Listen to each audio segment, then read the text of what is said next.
বাচ্চাদের টিফিনে প্রতিদিন একই জিনিস দিতে দিতে আমরাও বিরক্ত, বাচ্চারাও বিরক্ত। তাই আজ দেখাচ্ছি এমন একটা রেসিপি যেটা বানাতে সময় লাগে খুবই কম, কিন্তু বাচ্চারা খেতে খুব পছন্দ করে।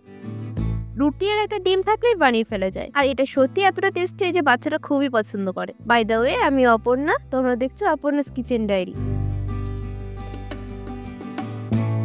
প্রথমে তাও অবশ্যই গরম করে নিলাম। তাও গরম হতে দুটো রুটি সেঁকে নিতে হবে, একদম বেশি লাল করব না। সকালবেলা টিফিন বানাতে গিয়ে সব থেকে বড় প্রশ্ন যেটা মাথায় আসে, আজ কি করে দেবো। এই এক টুকরো রুটির ভেতরে সে প্রশ্ন লুকিয়ে আছে। এক কামড়ের ডিম, এক কামড়ের সবজি, আর একটু সসের মজা।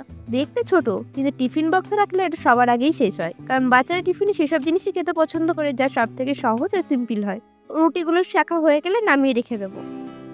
এবার বাটিতে নিয়েছি একটু কুচিয়ে রাখা পেঁয়াজ, অর্ধেকটা টমেটো কুচি, আর একটা লঙ্কা কুচি, পরিমাণ মতো লবণ, আর একটা ডিম ফাটিয়ে নিলাম। আজ এই টিফিনটা বানাতে বানাতে হঠাৎ মনে পড়ে গেল আমাদের সময় টিফিনের কথা। তখন টিফিন মানে নতুন কিছু না, একই রুটি, একই তরকারি, একই স্বাদ। তবু দুপুর হলে টিফিন বক্স খোলার সাথে সাথে মনটা কেমন উতলা হয়ে থাকতো। যদি আজ অন্য কিছু পাঠায়, তবু একটা জিনিস আজও এক। টিফিন খুলতে প্রথমে দেখায় মায়ের যত্নটার সাথে খাবারটা কি ছিল সেটা পরে। আগে মনে হয় এটা যেন আমার জন্যই বানানো। এবার সামান্য রিফাইন তেল দিলাম। রুটির দুটো দিকটা ভালো করে সেঁকে নিতে হবে। এইভাবে সেঁকলে রুটিটা টিফিনে দিলে নরম থাকে। এই সময়টাই হঠাৎ মনে হয় আমরা কত কিছুই না শিখে ফেলেছি চুপচাপ। কেউ শেখায়নি, কেউ বলেও দেয়নি, তো পরিস্থিতি আমাদের শিখিয়েছে। সময়ের সাথে সাথে কিছু কাজ অভ্যাস হয়ে যাচ্ছে, দায়িত্ব স্বাভাবিক, আর আমরা সেটাকেই নিজের জীবন বলে মেনে নিয়েছি।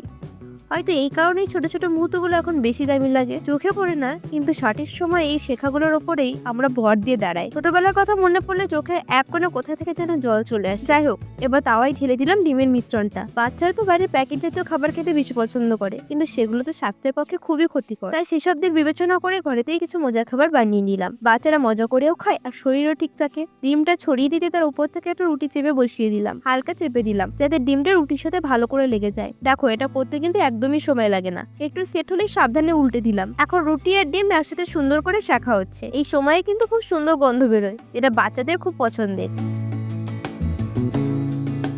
এবার গ্যাসের জোর কমিয়ে রেখে তার উপর থেকে দিয়ে দিলাম বেশ খানিকটা শসা কুচি, যা শরীর ঠান্ডা করতে সাহায্য করবে। তারপর বেশ খানিকটা টমেটো সস দিয়ে দিলাম, এটা বাচ্চাদের খুবই পছন্দের। চাইলে গাজর কুচিও দিতে পারো। এবার উপর থেকে দিয়ে দিয়েছি ভাজা বাদাম। এই ফিলিংটা বাচ্চাদের টিফিনের জন্য একদম পারফেক্ট।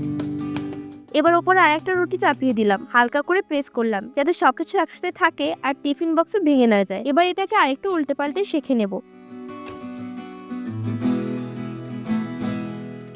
শাখা হয়ে গেছে। এবার এটাকে পিৎজার মতন কেটে নিচ্ছি। দেখো, এরকম সুন্দরভাবে কেটে ডেকোরেশন করে দিলে বাচ্চারা কিন্তু নিমেষেই খেয়ে ফেলবে। ওই যে কথায় আছে না, পেহলে দর্শনধারী ফির গুণ বিচারি, যেমন বলা তেমন কাজ। এখন ওপরে একটু টমেটো সস দিয়ে স্মেল করে দিয়েছি। সিম্পল ডেকোরেশন, এইভাবে কাটলে বাচ্চারা নিজেরাও খেতে চায়। এই ছিল আজকের বাচ্চাদের টিফিনের স্পেশাল রুটি দিয়ে এগ পিৎজা স্যান্ডউইচ। স্কুলে দেওয়ার আগে এরকম বানিয়ে দেখো, টিফিন বক্স খালি নিয়েই বাড়ি ফিরবে। ভালো লাগলে ভিডিওটা সেভ করো, আর এমন সহজ টিফিন আইডিয়ার জন্য ফলো করতে ভুলো না। আমার রেসিপিটা ভালো লাগলে লাইক, কমেন্ট, শেয়ার করে পাশে দেখো। দেখা হচ্ছে নেক্সট ভিডিওতে। এখনকার মতো টাটা।